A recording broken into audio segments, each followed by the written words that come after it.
मन की बात की 100वीं कड़ी का हुआ प्रसारण। प्रधानमंत्री ने आकाशवाणी से देशवासियों के साथ अपने विचार किए साझा। कहा, मन की बात करोड़ों भारतीयों की भावनाओं का है प्रकटीकरण। पीएम ने कहा, ये कार्यक्रम देशवासियों की अच्छाइयों और सकारात्मकता का बना अनोखा पर्व।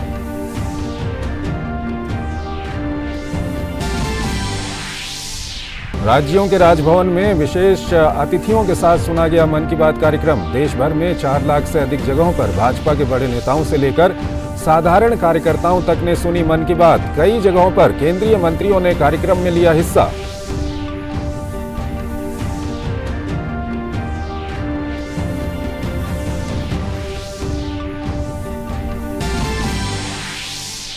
मन की बात की 100वीं कड़ी का संयुक्त राष्ट्र मुख्यालय में भी किया गया सीधा प्रसारण। दुनिया भर के तमाम देशों में स्थित भारतीय दूतावासों में भी देखा गया कार्यक्रम।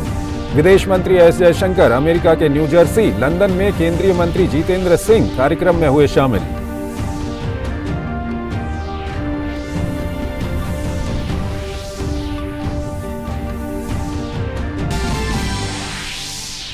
कर्नाटक विधानसभा चुनाव के लिए प्रचार जोरों पर। सभी राजनीतिक दलों ने मतदाताओं को लुभाने में झोंकी ताकत। प्रधानमंत्री ने कोलार में जनसभा को किया संबोधित। कहा, कर्नाटक में भाजपा को ही जनसमर्थन। पीएम चन्नपटना, बेलूर और मैसूरू में करेंगे चुनाव प्रचार। वहीं कांग्रेस और जेडीएस समेत सभी पार्टियों के स्टार प्रचारक भी लगा रहे हैं एड़ी चोटी का जोर।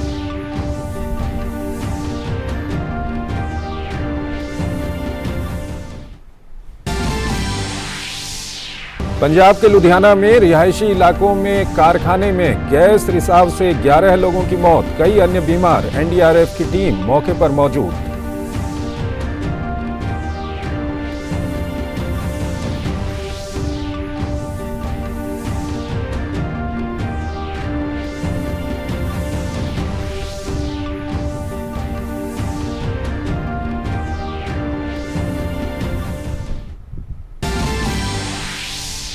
खेल की खबरों में भारत के सात्विक साईराज और चिराग शेट्टी की जोड़ी ने रचा इतिहास। बैडमिंटन एशिया चैंपियनशिप के फाइनल में पहुंचने वाली बनी पहली भारतीय जोड़ी। आज होगा फाइनल मुकाबला।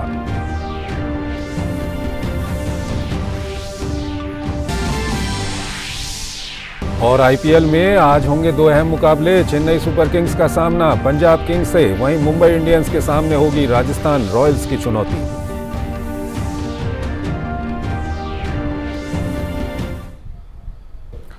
नमस्कार, डीडी न्यूज में आपका स्वागत है। मैं हूं चंद्रशेखर जोशी और आइए अब खबरों को विस्तार से देखते हैं। प्रधानमंत्री नरेंद्र मोदी ने मन की बात कार्यक्रम की 100वीं कड़ी में देशवासियों के साथ अपने विचार साझा किए। पीएम मोदी ने कहा, मेरे लिए मन की बात कार्यक्रम आस्था, पूजा और व्रत है। मन की बात मेरे मन की आध्यात्मिक यात्रा बन गया है।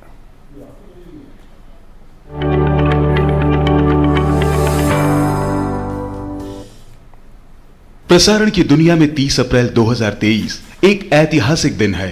आज प्रधानमंत्री के मन की बात का 100वां अंक प्रसारित हुआ। मन की बात की 100वीं कड़ी में इस अनूठे कार्यक्रम के सफर को याद करते हुए प्रधानमंत्री ने इसे देश की सकारात्मक ऊर्जा का पर्व बताया, जिससे हर भारतवासी जुड़ गया। हम सब ने मिलकर विजयादशमी के दिन मन की बात की यात्रा शुरू की थी।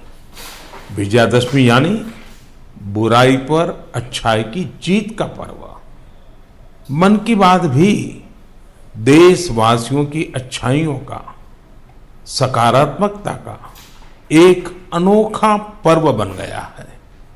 एक ऐसा पर्व जो हर महीने आता है, जिसका इंतजार हम सभी को होता है। हम इसमें पॉजिटिविटी को सेलिब्रेट करते हैं। हम इसमें पीपल्स पार्टिसिपेशन को भी सेलिब्रेट करते हैं। 100वीं कड़ी में प्रधानमंत्री ने पहली बार इस राज से पर्दा उठाया कि मन की बात उन्होंने क्यों शुरू की। उन्होंने कहा कि 2014 में प्रधानमंत्री पद संभालने के बाद जब गुजरात से वे दिल्ली आए, इस पद से जुड़ी जिम्मेदारियों और सुरक्षा प्रोटोकॉल के कारण वे आम लोगों से आसानी से नहीं मिल पाते थे और यह उन्हें बहुत खल रहा था। प्रधानमंत्री के ही शब्दों में जनता ही उनकी सब कुछ है, भगवान है, और उससे ही कट जाना उन्हें मंजूर नहीं था। और तब मन की बात एक नई रोशनी बनकर आई। मुझे याद है, जब मैं गुजरात का मुख्यमंत्री था तो वहां सामान्य जन से मिलना जुलना स्वाभाविक रूप से हो ही जाता था। मुख्यमंत्री का कामकाज और कार्यकाल ऐसा ही होता है, मिलने जुलने के अवसर बहुत मिलते रहते हैं। लेकिन 2014 में दिल्ली आने के बाद मैंने पाया कि यहाँ का जीवन तो बहुत ही अलग है। काम का स्वरूप अलग, दायित्व अलग, स्थितियां परिस्थितियों के बंधन, सुरक्षा का तामझाम, समय की सीमा। शुरुआती दिनों में कुछ अलग महसूस करता था, खाली खाली सा महसूस करता था। 50 साल पहले मैंने अपना घर इसलिए नहीं छोड़ा था कि एक दिन अपने ही देश के लोगों से संपर्क ही मुश्किल हो जाएगा। जो देशवासी मेरा सब कुछ है, मैं उनसे ही कट करके जी नहीं सकता था। मन की बात ने मुझे इस चुनौती का समाधान दिया, सामान्य मानवी से जुड़ने का रास्ता दिया। प्रधानमंत्री ने कहा कि जैसे जैसे मन की बात का सफर आगे बढ़ता गया, वह एक जन आंदोलन बनता गया। फिर चाहे बेटी बचाओ बेटी पढ़ाओ का आह्वान हो, या सेल्फी विद डॉटर, स्वच्छता अभियान हो, या पर्यटन स्थलों को अपनाने की बात, या फिर खादी और स्वदेशी वस्तुओं के प्रति पुनर्जागरण, मन की बात से निकले आह्वान को जनता ने हाथों हाथ लिया। कई बार यकीन नहीं होता कि मन की बात को इतने महीने और इतने साल गुजर गए। हर एपिसोड अपने आप में खास रहा। हर बार नए उदाहरणों की नवीनता, हर बार देशवासियों की नई सफलताओं का विस्तार। मन की बात में पूरे देश के कोने कोने से लोग जुड़े, हर आयु वर्ग के लोग जुड़े। बेटी बचाओ बेटी पढ़ाओ की बात हो, स्वच्छ भारत आंदोलन हो, खादी के प्रति प्रेम हो, या प्रकृति की बात, आजादी का अमृत महोत्सव हो, या फिर अमृत सरोवर की बात। मन की बात जिस विषय से जुड़ा वो जन आंदोलन बन गया और आप लोगों ने बना दिया। जब मैंने तत्कालीन अमेरिकी राष्ट्रपति बराक ओबामा के साथ साझा मन की बात की थी, तो इसकी चर्चा पूरे विश्व में हुई थी। मन की बात के 100वें अंक के सफर के भावुक पलों को प्रधानमंत्री ने याद किया। उन्होंने कहा, जनता का इतना प्यार इस कार्यक्रम को मिला। दूर सुदूर क्षेत्रों के लोगों की प्रेरणास्पद कहानियां सुनकर और देशवासियों के साथ साझा करते हुए वे कई बार इतने भावुक हो गए कि आकाशवाणी की टीम को कुछ अंशों को दोबारा रिकॉर्ड करना पड़ा था। आज जब इसका 100वां अंक प्रसारित हुआ है, तो यह भारत के लोगों की दिव्यता का, भारतीयता का और भारत की संस्कृति का एक अनुपम झरोखा बन चुका है। Bureau report, DD news.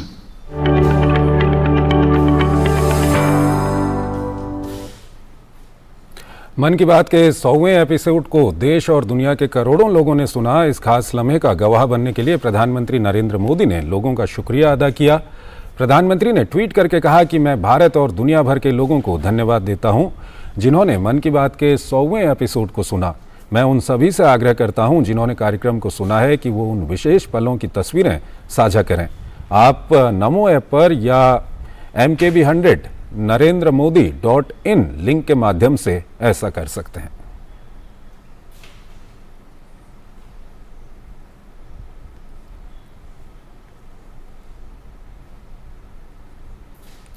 प्रधानमंत्री नरेंद्र मोदी के मन की बात कार्यक्रम का 100वां एपिसोड का प्रसारण हुआ। सरकार के कई मंत्रियों ने इस प्रसारण को सुना।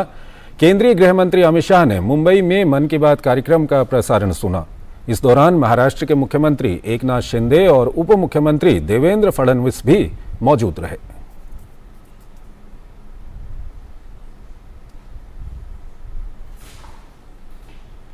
वहीं रक्षा मंत्री राजनाथ सिंह ने भाजपा कार्यकर्ताओं के साथ प्रधानमंत्री नरेंद्र मोदी के मन की बात कार्यक्रम का 100वां एपिसोड सुना।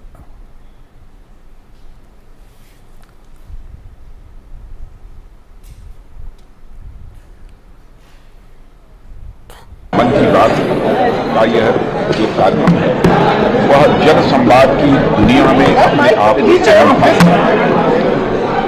और जन संवाद का कार्यक्रम करना और लोगों के साथ भावनात्मक रूप से जुड़ जाना, यह काम वही व्यक्ति कर सकता है जिसका मन बड़ा होगा। छोटे मन का व्यक्ति इस प्रकार से जन सामान्य से जन संवाद के माध्यम से नहीं जुड़ सकता। हमारे यहाँ भी कहा भी गया है कि मंदिर में जाकर पूजा करना, मस्जिद में जाकर इबादत करना अथवा सिजदा करना, यही अध्यात्म नहीं है, बल्कि एलिवेशन ऑफ मन, मन का बड़ा होना, मन का उन्मत्त होना, यही अपने में अध्यात्म है। तो मैं ये कहूंगा कि सचमुच प्रधानमंत्री के जीवन की यह आध्यात्मिक यात्रा है। केंद्रीय वित्त मंत्री निर्मला सीतारमण ने दिल्ली में मन की बात के 100वें एपिसोड को सुना। इस दौरान भाजपा के कई नेता और सैकड़ों कार्यकर्ता भी मौजूद रहे।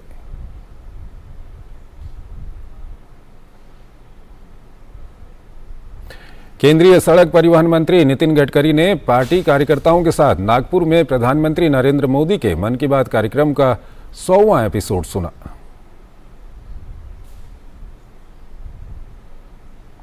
केंद्रीय मंत्री ज्योतिरादित्य सिंधिया ने आज दिल्ली में प्रधानमंत्री नरेंद्र मोदी के कार्यक्रम मन की बात के 100वें एपिसोड को सुना।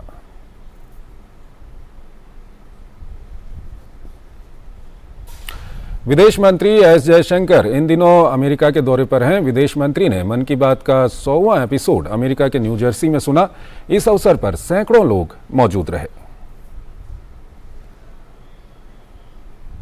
He uses a medium which is 100 years old, radio.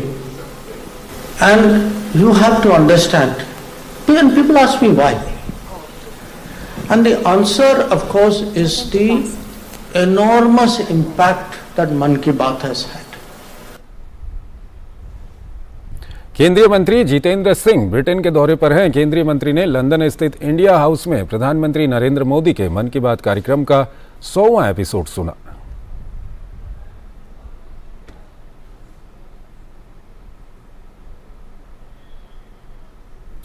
I think you would have seen the enthusiasm of the audience for Man Ki Baat by noticing that at 6:30 in the morning the hall was packed, and in fact not just here, but we had our consulates in Birmingham and Edinburgh as well run this program live.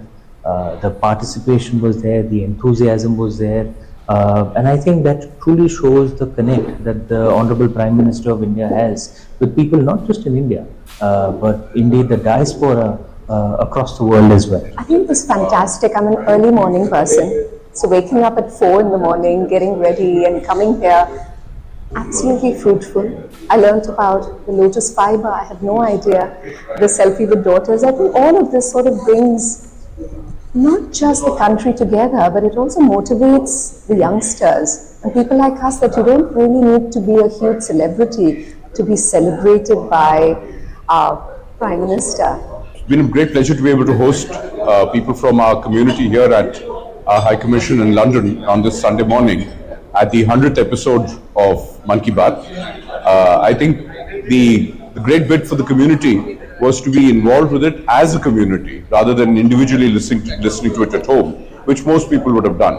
So the idea of taking an event that was focused on community and to have it done as a community event is quite special. Karnataka के चुनाव प्रचार के बीच JP Nadda ने होनाली में प्रधानमंत्री नरेंद्र मोदी के मासिक radio कार्यक्रम मन की बात के 100वें एपिसोड को सुना।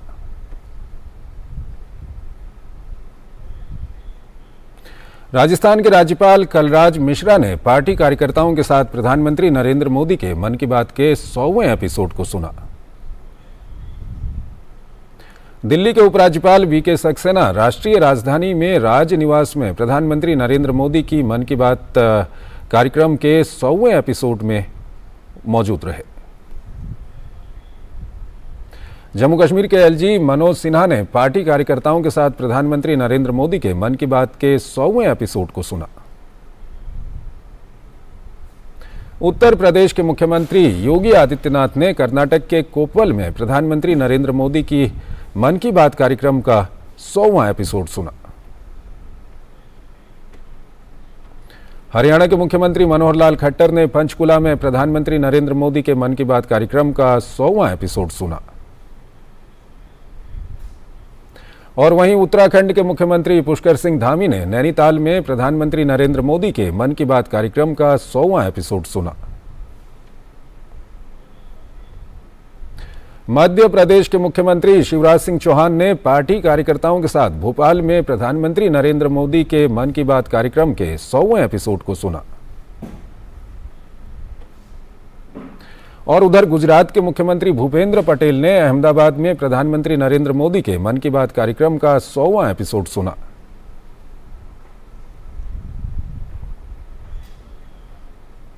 मुझे याद है जब मैं गुजरात का मुख्यमंत्री था तो वहां सामान्य जन से मिलना जुलना स्वाभाविक रूप से हो ही जाता था। मुख्यमंत्री का कामकाज और कार्यकाल ऐसा ही होता है, मिलने जुलने के अवसर बहुत मिलते रहते हैं। लेकिन 2014 में दिल्ली आने के बाद मैंने पाया कि यहां का जीवन तो बहुत ही अलग है। काम का स्वरूप अलग, दायित्व अलग, स्थितियां परिस्थितियों के बंधन, सुरक्षा का तामझाम, समय की सीमा। शुरुआती दिनों में कुछ अलग महसूस करता था, खाली खाली सा महसूस करता था। 50 साल पहले मैंने अपना घर इसलिए नहीं छोड़ा था कि एक दिन अपने ही देश के लोगों से संपर्क ही मुश्किल हो जाएगा। जो देशवासी मेरा सब कुछ है, मैं उनसे ही कट करके जी नहीं सकता था। मन की बात ने मुझे इस चुनौती का समाधान दिया, सामान्य मानवी से जुड़ने का रास्ता दिया। और वहीं उत्तर प्रदेश के मदरसों में भी प्रधानमंत्री नरेंद्र मोदी के कार्यक्रम मन की बात के 100वें एपिसोड को उत्साह के साथ सुना गया।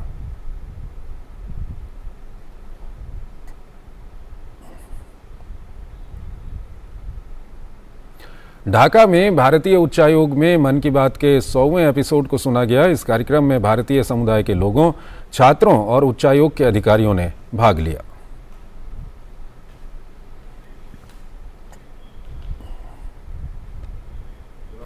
कर्नाटक विधानसभा चुनाव के लिए प्रचार दिन ब दिन तेजी से बढ़ता जा रहा है। प्रधानमंत्री नरेंद्र मोदी ने कोलार में चुनावी जनसभा को संबोधित किया।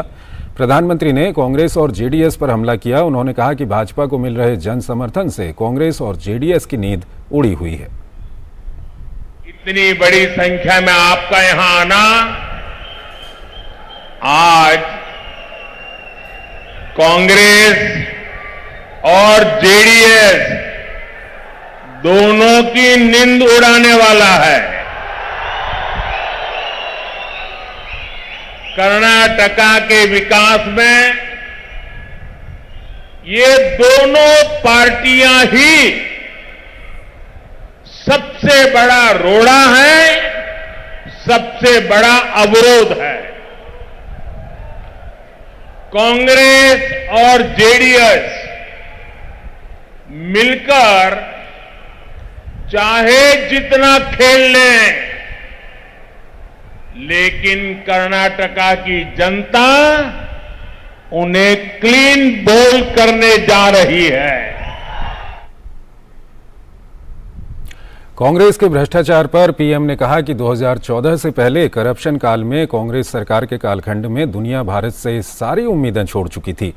बीजेपी को दिए आपके एक वोट ने सारी स्थिति बदल दी। केंद्र की बीजेपी सरकार ने ऐसे ऐसे बड़े काम किए जो कई दशकों से पेंडिंग थे। 2014 से पहले के करप्शन काल में कांग्रेस सरकार के कालखंड में दुनिया भारत से सारी उम्मीदें छोड़ चुकी थी। बीजेपी को दिए आपके एक वोट ने सारी स्थिति बदल दी। आज भारत की प्रतिष्ठा बुलंदी पर है, अर्थव्यवस्था की गति तेज है और दुनिया भारत को ब्राइट स्पॉट बता रही है। पीएम ने कहा कि भाजपा का संकल्प कर्नाटक को भारत का नंबर 1 राज्य बनाने का है, इसलिए यहां डबल इंजन की सरकार जरूरी है। जितने दिन यहां कांग्रेस जेडीएस का गठबंधन रहा, कर्नाटक के विकास पर ब्रेक लग गया। बीजेपी का संकल्प कर्नाटका को भारत का नंबर 1 राज्य बनाने का है। इसलिए कर्नाटका में डबल इंजन की सरकार जरूरी है।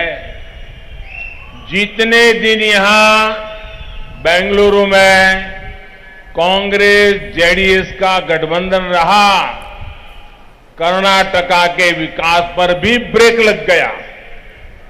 जब कर्नाटका में डबल इंजन की सरकार बनी, तब यहां के विकास ने नई गति पकड़ी। पंजाब के लुधियाना में बड़ा हादसा हो गया। जिले के ग्यासपुरा इलाके में जहरीली गैस लीक होने से 11 लोगों की मौत हो गई। इसमें 5 महिलाएं, 6 पुरुष हैं, जिनमें 10 वर्ष और 13 वर्ष के 2 बच्चे शामिल हैं। कई लोगों को बेहोशी की हालत में अस्पताल में भर्ती कराया गया है। गैस लीकेज का पता किया जा रहा है। राहत व बचाव कार्य जारी हैं। लुधियाना के पुलिस मनदीप सिंह सिद्धू ने बताया कि ये गैस लीक होने का मामला है। एनडीआरएफ की टीम मौके पर मौजूद है। अब तक यहाँ हमारे 11 डेथ्स हैं, 11 डेथ्स हैं कंफर्म्ड हुई हैं। एनडीआरएफ की टीम्स आ गई हैं और दूसरी टीम भी वो पहुंचने वाली हैं, वो बठिंडा से चली हुई हैं। तो मेन इसमें जो चेक अभी जो कर रहे हैं काम, वो है अभी गैस, जैसे जो अभी शंका जार कर रहे हैं लोग, किसी ने कोई केमिकल वगैरह ऐसे जैसे डिस्पोज ऑफ करते हैं, इंडस्ट्रियल वेस्ट करते हैं, वो इनिशियल अभी तक बताया, पूरी तो तफ्तीश के बाद बताया जाएगा। वो इनिशियल ये बताया कि किसी ने केमिकल बेस समझी से किसी सीवर में शायद डिस्पोज ऑफ किया है और सीवर की गैस से मिलके कोई ऐसी गैस निकली है, तो वो उसने इम्पैक्ट किया है। लुधियाना में हुए गैस रिसाव पर केंद्रीय मंत्री अनुराग सिंह ठाकुर ने कहा है कि कुछ लोगों की जान गई, ईश्वर उनके परिजनों को कष्ट को सहने की शक्ति दे। मैं राज्य की सरकार से निवेदन करता हूं कि इस पर जल्द से जल्द कदम उठाए जाएं, उनके परिवार को मदद पहुंचाई जाए। जो लोग घायल हैं उनके लिए अस्पताल में सभी तरह के प्रबंध किए जाएं। लोगों की जान गई, उनके परिवार के प्रति मुझे पता है जो नुकसान हुआ, ईश्वर उनको ताकत दे इस कष्ट को झेलने की। लेकिन मैं वहीं पर राज्य की सरकार से निवेदन करता हूं कि जल्द से जल्द कदम भी उठाए जाए, उनके परिवारों को मदद भी पहुंचाई जाए। तो बाकी घायल हैं उनको जल्द से जल्द अस्पताल में उनके लिए सब तरह के प्रबंध होने चाहिए। आईपीएल में आज 2 मुकाबले खेले जाएंगे। दिन के पहले मैच में चेन्नई सुपर किंग्स का सामना पंजाब किंग्स से होगा।